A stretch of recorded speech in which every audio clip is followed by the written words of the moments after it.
tandis que certains se souviendront de lui comme un président moderne qui a donné un coup de fouet à la politique vieillissante de son époque avec, notamment, la dépénalisation de l'IS. Isabelle Morini-Bosc, elle, se souviendra éternellement de Valéry Giscard d'Estaing à travers une balade en voiture étonnante.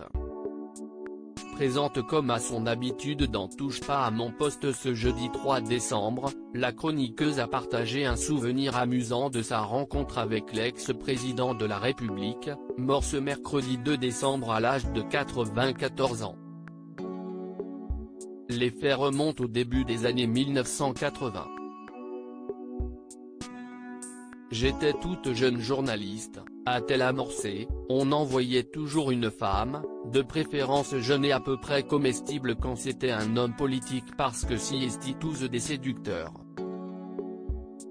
Mais ce ne fut pas pour cette raison que cette rencontre a profondément marqué Isabelle Morini-Bosc. Il m'a confondu avec une journaliste avec laquelle une interview était prévue. Il me dit, montez dans la voiture, on fera l'interview en chemin. Un quiproquo qui l'avait profondément déstabilisé.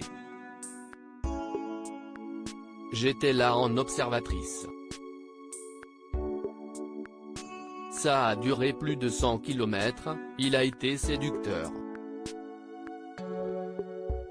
Il avait des mains absolument magnifiques.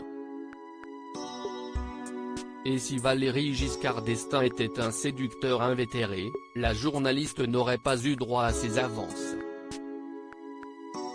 Il a été très correct mais il a brillé. J'ai pas dit un seul mot.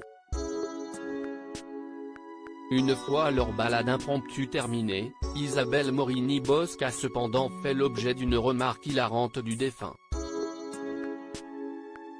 Il m'a mis la main sur le bras et m'a dit, « Franchement, votre conversation était très intéressante. » Dans la foulée, la principale concernée a affirmé avoir frôlé le licenciement. De retour au sein de la rédaction du magazine VSD, elle avait été recadrée pour ne pas avoir recueilli les confidences de l'ancien chef de l'État.